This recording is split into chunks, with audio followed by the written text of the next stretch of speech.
Se for por causa do jogo do Flamengo, que o Cruzeiro, que o Pedrinho enfia a mão no bolso e vai buscar o Paredes, ô Comini. Vocês acreditam que esse volante chega para jogar contra o Flamengo? Não, só pra isso ou há tempo? Não. Há tempo de jogar para contra o Flamengo? Eu acredito que chegue sim. Sim. Eu creio que o primeiro volante vai chegar num perfil mais parecido do que o Popó falou aqui alguns dias atrás. Cruzeiro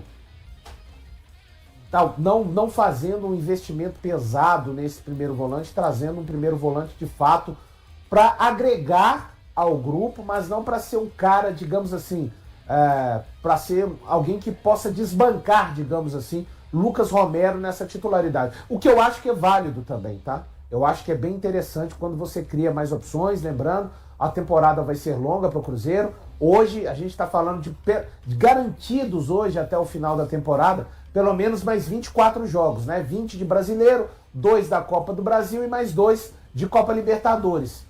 O desejo do cruzeirense é que o Cruzeiro consiga expandir para mais de 24 jogos, que vai significar que ele passou na Copa do Brasil e passou na Copa Libertadores, né? Mas ainda assim, André, eu entendo, tá?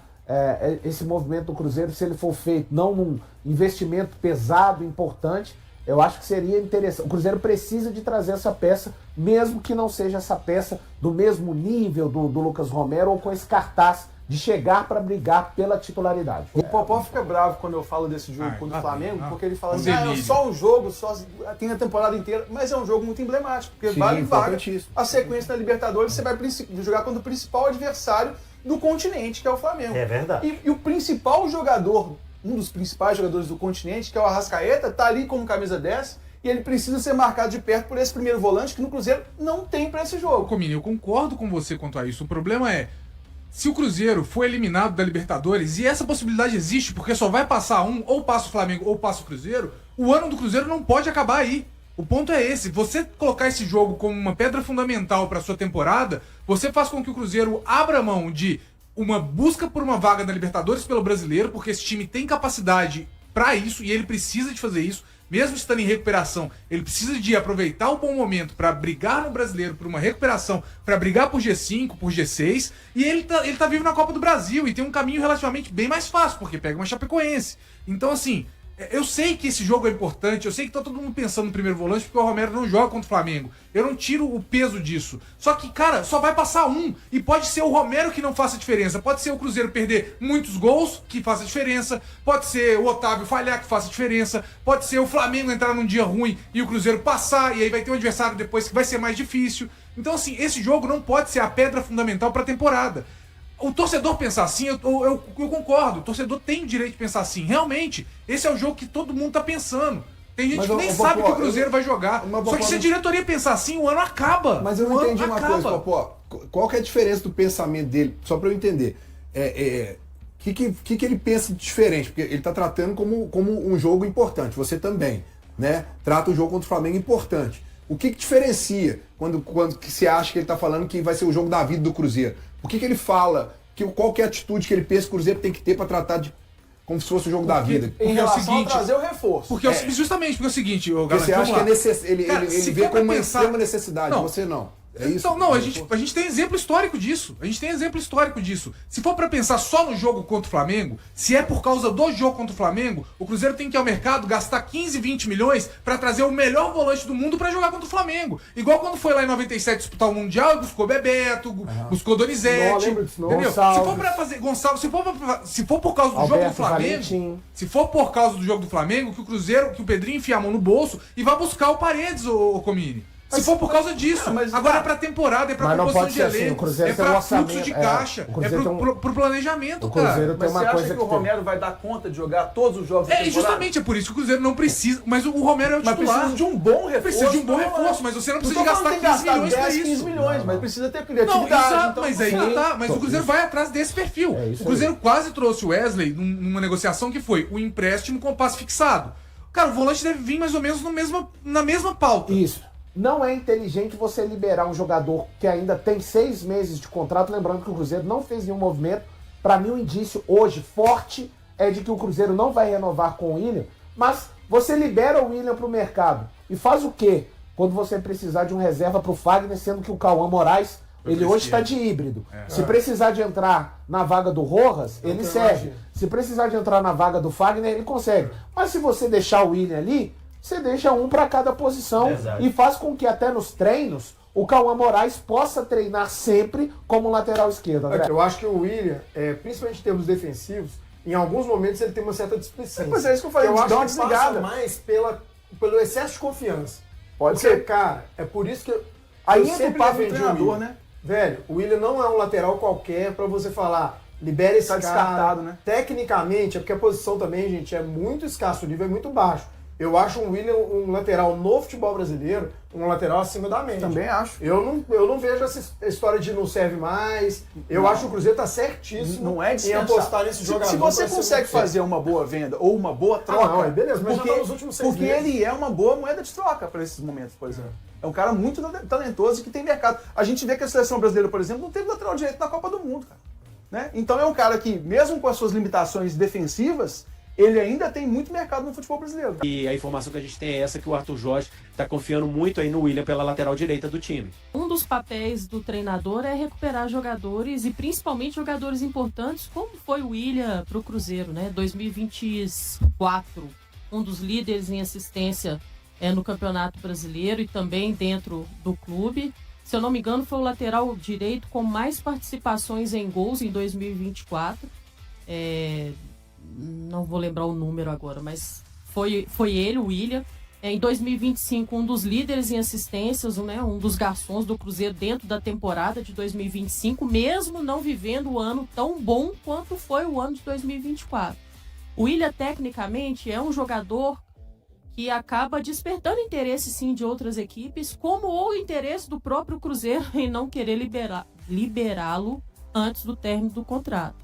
É um jogador que, se estiver com a cabeça, né, do 100%, agora que está, graças a Deus, e a recuperação do seu filho aí, tende a conseguir recuperar, se não todo, mas parte daquele William que nós falávamos aqui há pouco tempo, o quanto ele ajudava essa equipe do Cruzeiro. É claro que tem a questão das características do atleta, é um atleta que tem muita força física, principalmente ofensiva, mas defensiva precisa ainda de alguns ajustes. Isso ao longo da carreira já demonstrou isso, mesmo quando o período do William foi um período que acabou despertando os olhares para várias equipes. O William também tinha suas dificuldades defensivas. Isso são as características do jogador. Mas nada disso faz a gente acreditar que o Cruzeiro tomou uma atitude, pelo menos para mim, tá? Que foi uma atitude incorreta. Pelo contrário. Primeiro, o mercado não te oferece uma reposição à altura, tecnicamente, hoje do William. Nós sabemos que é uma posição escassa, super valorizada, é um mercado extremamente inflacionado e não faz sentido você abrir mão de um jogador que é seu nesse momento para poder liberá-lo e pensar em ir ao mercado tentando pensar em reposição aí de uma peça. Enfim, a gente fica na torcida para que ele possa aproveitar essa oportunidade da melhor maneira. Futebol para isso ele tem, capacidade técnica para isso ele tem, mas a gente sabe que o futebol de alto rendimento é extremamente competitivo.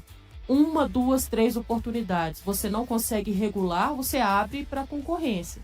Você abre espaço para concorrência. E concorrência ele sabe que ele tem. Fagner é um jogador já maduro, experiente, com características bem diferentes até do William. Mas eu fico na torcida, apesar de muitas vezes questionar o seu futebol, e com razão, porque não estava ali mostrando nada a nível de desempenho nesse Cruzeiro.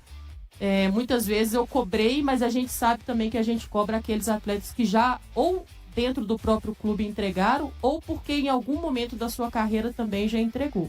E o caso do William, eu resumo tudo isso que ele fez em 2024, 2025 e podendo agora usar desse segundo semestre para fazer bonito também em 2026. A gente vê que o Cruzeiro, de fato, né, e o Arthur Jorge, a gente tem certeza, né, Popó, pela forma que ele se comportou nos amistosos à beira do campo, tanto contra o Defensor, também contra a equipe do Grêmio, que hoje lá nesses jogos treinos não foi diferente, né? Ele não fica aqui de braço cruzado, sentado, olhando ali a paisagem da Toca da Raposa 2. Não, a gente tem certeza que a cobrança é muito grande e é parte do trabalho. Me agrada muito a forma que o Cruzeiro distribuiu, né, esses jogos preparatórios para a volta, porque o Cruzeiro dosou bem. Primeiro trouxe uma equipe estrangeira, mesmo o Defensor é uma equipe, sim, pequena no Uruguai, não é o Peñarol, não é o Nacional do Uruguai, mas é uma equipe que veio aqui a Belo Horizonte, foi aguerrida, não aliviou, teve até algum momento ali que o jogo ficou um pouco mais acalorado, é interessante esse tipo de disputa. Depois teve o jogo contra o Grêmio, uma equipe da Série A, por mais que não esteja bem, uma equipe de camisa pesada, até um adversário que parece, em todos os aspectos, eu não sei se foi pensado nesse sentido, tá? Mas o Cruzeiro volta agora jogando exatamente contra uma equipe gaúcha, contra o Internacional. Eu não sei, de verdade, dizer se foi pensado nesse sentido amistoso contra o Grêmio, enfim. E agora, jogo-treino, também que eu acho absolutamente normal, já numa intensidade diferente, com adversários mais fracos, porque afinal de contas, daqui a 8 dias o Cruzeiro está entrando em campo para valer. Para mim, irrelevante. Poderia ter sido 18-0, poderia ter sido 20-0, mas é importante como os jogadores de fato parecem ter encarado esses desafios lá na Toca da Raposa 2 e também os amistosos, né? Na derrota, até muita gente falou, acho que a derrota, ela te mostra lições, é preferível você vencer, é uma derrota como o Cruzeiro sofreu, perder nunca é bom, tá, pessoal? Mas você vence às vezes por 1-0, 2-1 amistoso, podem encobertar falhas que escancaram-se quando você perde de 3-1, que foi o que o Cruzeiro teve aí para tirar também de positivo com relação a esse jogo do Grêmio, André. Com a retomada do Campeonato Brasileiro se aproximando, o Cruzeiro continua atento ao mercado em busca de reforços para suprir lacunas identificadas pelo Departamento de Futebol. Mesmo adotando uma postura cautelosa nos investimentos, a diretoria pretende contratar pelo menos mais 2 jogadores antes do encerramento da janela de transferências, em 11 de setembro. Até agora a Raposa confirmou as chegadas do lateral esquerdo Gabriel Rojas e do atacante Gabriel Peck, em negociações que somam aproximadamente R$90 milhões. Ambos ocupam posições que já eram consideradas prioridades antes da pausa da temporada e ganharam ainda mais importância após as saídas de atletas nesta janela. Gabriel Rojas foi contratado inicialmente para substituir Cauã Prates, negociado com o Borussia Dortmund. Entretanto, a venda de Kaique ao Como da Itália fez com que o argentino assumisse rapidamente a condição de titular da lateral esquerda. No momento, ele não deve ter concorrência direta pela posição, restando como alternativas o zagueiro Vilauba e o lateral direito Cauã Moraes. Já no setor ofensivo, a necessidade permanece. A intenção inicial era reforçar o lado do campo, objetivo alcançado com a chegada de Gabriel Peck. Porém, a transferência de Christian para o Krasnodar fez com que o clube mantivesse a busca por outro jogador para a mesma função. Além disso, a diretoria segue empenhada em resolver uma deficiência considerada antiga no elenco comandado por Arthur Jorge, a contratação de um primeiro volante. A necessidade se intensificou após o afastamento de Wallace do grupo principal. Para reforçar o meio-campo e o ataque, diversos nomes seguem sendo avaliados. As opções chegam por meio de indicações da comissão técnica, do Departamento de Scout e de Oportunidades de Mercado. Apesar disso, nenhuma negociação está em estágio avançado, principalmente em razão das altas exigências financeiras de clubes e representantes. Esse cenário tem exigido cautela da diretoria celeste, que traçou uma estratégia para manter equilíbrio entre os valores gastos com contratações e as receitas obtidas com vendas. Um exemplo foi a negociação por Gabriel Peck. A ideia inicial era investir menos de $10 milhões. Mas o clube precisou aumentar a proposta diante dos altos preços praticados no mercado. O fato de o atacante ser um antigo desejo de Arthur Jorge também influenciou na decisão. A tendência é que os próximos reforços não envolvam investimentos tão elevados. Desde a metade da temporada passada, o Cruzeiro busca equilibrar contratações de atletas capazes de entregar resultado imediato, como Gerson, com jogadores que, além do rendimento esportivo, possam gerar retorno financeiro no futuro, caso de Arroio e Cauã Moraes. Mesmo com a volta do Brasileirão e a proximidade dos confrontos decisivos pela Libertadores e pela Copa do Brasil, o clube prefere agir com calma. A avaliação interna é de que o mercado internacional costuma ganhar mais movimentação na segunda metade de julho, o que pode abrir espaço para oportunidades e facilitar o retorno de alguns atletas ao futebol sul-americano. E aí, galera, o que acharam? Deixem suas opiniões nos comentários. Não se esqueçam de deixar o like, se inscrever no canal e ativar o sininho para receber as notificações. Até mais, Nação Celeste! Vamos pra frente!